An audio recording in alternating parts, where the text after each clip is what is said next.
بسم اللہ الرحمن الرحیم۔ السلام علیکم ناظرین، آپ یوٹیوب چینل دیکھ رہے ہیں، میں عمران خان ہوں۔ ایک خبر یہ آئی کہ عمران خان صاحب کو ایک مرتبہ پھر پیشکش کی گئی ہے کہ آپ ڈیل کر لیں، خاموشی اختیار کریں، پاکستان سے باہر چلے جائیں اپنا علاج کروانے کے لیے، آپ کو طبی بنیادوں کے اوپر پاکستان سے باہر بھجوا دیتے ہیں۔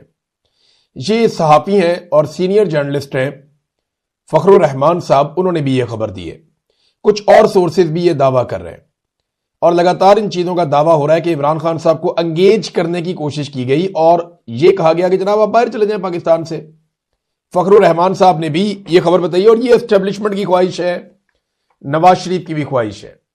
دیکھیں، عمران خان صاحب کو توڑنے میں تو یہ مکمل طور پہ ناکام رہے ہیں، نہ ان کی مقبولیت کو یہ ڈیمیج کر پائے۔ اب اگر کوئی ریمیڈی مل سکتی ہے یا اگر نواز شریف کو یا عاصم منیر کو کوئی فیس سیونگ مل سکتی ہے تو وہ یہی ہو سکتی ہے کہ جیسے نواز شریف پاکستان سے علاج کروانے کے بہانے پاکستان سے باہر انگلینڈ چلے گئے تھے، ویسے ہی عمران خان صاحب بھی علاج کروانے کے بہانے پاکستان سے باہر کسی اور ملک میں چلے جائیں۔ عمران خان صاحب اس بات میں نہیں مانتے اور مبینہ طور پہ انہوں نے ایک مرتبہ پھر یہی کہا کہ ایبسلیوٹلی ناٹ، کہ میں نہیں مانتا، میں نے کوئی ڈیل نہیں کرنی اور مجھے کوئی ڈیل آپ سے نہیں چاہیے۔ تو یہ بار بار ڈیل جاتی کیوں ہے عمران خان کے پاس؟ کبھی امریکہ سے بندے بلا کے عمران خان کے پاس بھیجتے ہیں، کبھی کہیں اور سے بندے بلا کے عمران خان کے پاس بھیجتے ہیں، کبھی اس کو براہ راست ڈیل دیتے ہیں، کبھی گرفتاری سے پہلے اس کو ڈیل آفر کرتے ہیں، کبھی گرفتاری کے بعد اس کو ڈیل آفر کرتے ہیں، اور اب حال ہی میں ایک نئی ڈیل کا بھی انکشاف ہو رہا ہے اور یہ 2-3 سورسز نے یہ دعویٰ کیا کہ عمران خان صاحب کو پھر ڈیل دی گئی اور انہوں نے کہا جی میں نہیں کرتا، انہوں نے انکار کر دیا۔ وہ کہتے ہیں میں نے نواز شریف نہیں بننا۔ دیکھیں نواز شریف کی جان کیسے چھوٹتی ہے۔ نواز شریف کے اوپر جو سب سے بڑا الزام لگا نا وہ یہ ہے کہ نواز شریف اپنے پلیٹلیٹس گرا کے بیماری کا بہانہ بنا کر پاکستان سے باہر بھاگ گئے اور پھر جب وہ پاکستان واپس آئے تو وہ تب تک اپنی ڈیل مکمل کر چکے تھے، تو وہ 4 ہفتے کا کہہ کر گئے تھے اور 4 سال گزار کر نواز شریف صاحب پاکستان واپس آئے اور 50 روپے کے اسٹامپ پیپر کے اوپر پاکستان سے وہ باہر گئے تھے۔ اب یہ اتنا بڑا ایلیگیشن ہے، اتنی بڑی توہین اور اتنی بڑی بے عزتی ہے کسی سیاسی لیڈر کی کہ جب تک کہ عمران خان صاحب اتنا بڑا کوئی کام نہیں کریں گے تب تک نواز شریف صاحب کی جان نہیں چھوٹتی۔ تو اب انہیں لگتا ہے کہ ہم بار بار آفر کریں تو شاید کسی جگہ پہ جا کے عمران خان صاحب مان جائیں۔ اگر اس خبر کو دیکھیں تو پھر تو یہی وہ خواہش ہے ان کی کہ کچھ نہ کچھ کر کے عمران خان صاحب کو اس پہ منا لیں۔ آج مبینہ طور پہ یہ بھی خبر رپورٹ ہوئی ہے، مختلف لوگوں نے رپورٹ کیا اور یہ دعویٰ کیا جا رہا ہے کہ شہباز شریف کی ملاقات ہوگی محمود خان اچکزئی سے۔ تو وزیر اعظم شہباز شریف ہے اور ایک طرف محمود خان اچکزئی ہے، ان کے بیچ میں ملاقات ہو سکتی ہے اور عمران خان کے حوالے سے تو ضرور گفتگو ہوگی۔ دیکھیں شہباز شریف اس وقت کیوں انگیج کر رہے ہیں؟ جب بھی کبھی کوئی پاکستان تحریک انصاف یا اپوزیشن احتجاج کی سیاست کر رہی ہوتی ہے تو فوری طور پہ حکومت انگیجمنٹ شروع کر دیتی ہے۔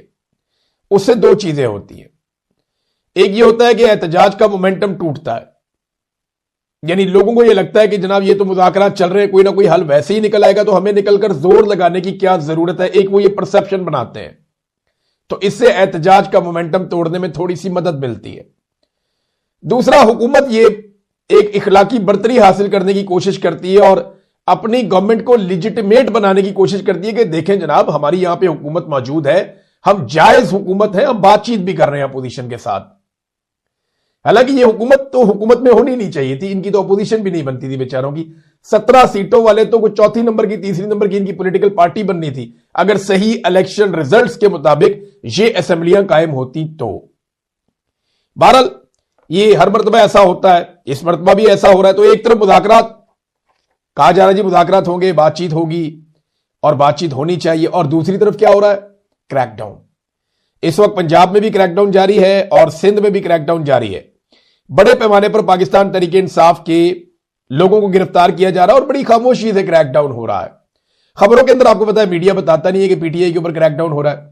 سوشل میڈیا بھی آج کل توجہ دیگر چیزوں کی طرف ہے کافی بٹی ہوئی، تو اس لیے زیادہ اٹھایا نہیں جا رہا معاملہ، لیکن کریک ڈاؤن ہو رہا ہے اور بڑی تیزی سے وہ لوگ جو علاقوں کی بندش کر سکتے ہیں، وہ لوگ جو تحریک کو تیز کر سکتے ہیں، ان تمام لوگوں کو ایک ایک کر کے اٹھایا جا رہا ہے، چاہے وہ کارکنان ہیں، متحرک کارکنان، یا وہ لیڈران ہیں،